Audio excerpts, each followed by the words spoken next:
The majority of Indian hair care companies deceive you. This one, on the other hand, sold investors $15 million by accepting real Indian hair, frizz, and curls. One beauty standard has been promoted by Indian hair care for decades: straight, smooth, and controlled. However, a startup claimed that the entire industry was flawed. In just 2 years, Moxie Beauty increased its yearly revenue from zero to more than 100 crore rupees, developed a devoted following, and persuaded international investors to wager $15 million on textured hair. What then caused investors to act so quickly? Why did patrons remain?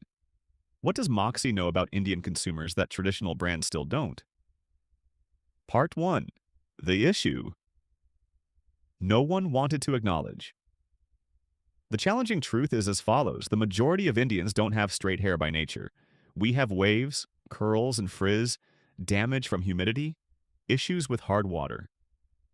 However, the market told us for years that our hair needed to be fixed. Nikita Khanna, a co-founder, experienced this issue firsthand. She spent years chemically treating her hair in order to fit in, just like millions of other people. However, she received frustration and damage rather than better hair. The true disparity became apparent at that point. Indian hair care was not made for Indian hair. What about that gap? That's the origin of billion-dollar brands. Part 2. Moxie's fundamental understanding of identity. Over vanity, Moxie was not initially a shampoo brand. It began as a set of beliefs. The more you, the better was their straightforward but disruptive message. Moxie promised hair that works with you, not against you, as opposed to poker straight hair. Curly? It's a celebration. Wavy? They make it better. Feeling fuzzy? Instead of erasing it, they manage it. This is a potent emotional positioning, because customers purchase validation rather than just goods. Investors are aware that identity-driven brands don't need discounts for survival. Part 3. Science, not marketing bullshit. But belief alone doesn't scale. Results do. Moxie built its products from scratch, working with scientists, dermatologists, trichologists, hairstylists. Hundreds of actual Indian consumers are used to test their formulas in a variety of climate conditions, including heat, humidity, hard water, and more. Additionally, they accomplished something uncommon in beauty. Long before it was fashionable, they banned over 1,400 substances, including parabens, silicones, and sulfates. Here's the crucial information that investors adore. Moxie invests 3 to 4 times as much in high-performance activities as the industry average. That isn't branding. Long-term defensibility is that. Part 4. Products that develop habits rather than hype. To appear large, Moxie did not introduce dozens of SKUs. They established routines. With over 2 lakh units sold, their Rinse and Shine duo became a recurring purchase.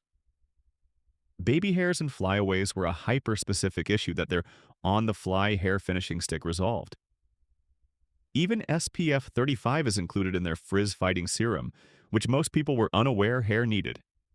This is significant because consistent products lead to retention.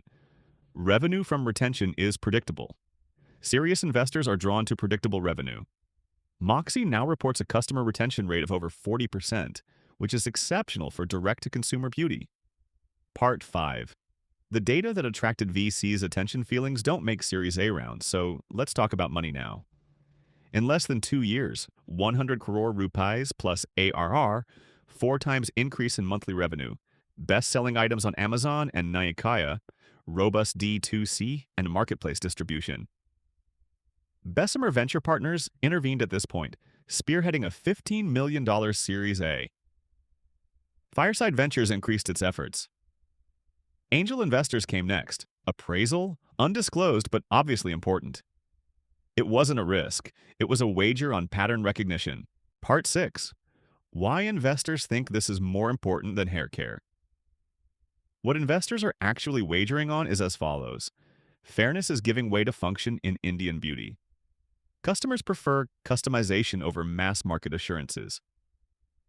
Ad-heavy giants are outlasted by D2C brands with robust communities. Moxie offers more than just shampoo. They are creating a platform for styling, scalp health, and textured hair categories that are still severely underdeveloped in India. And that's where the upcoming growth wave resides. Conclusion: the real reason.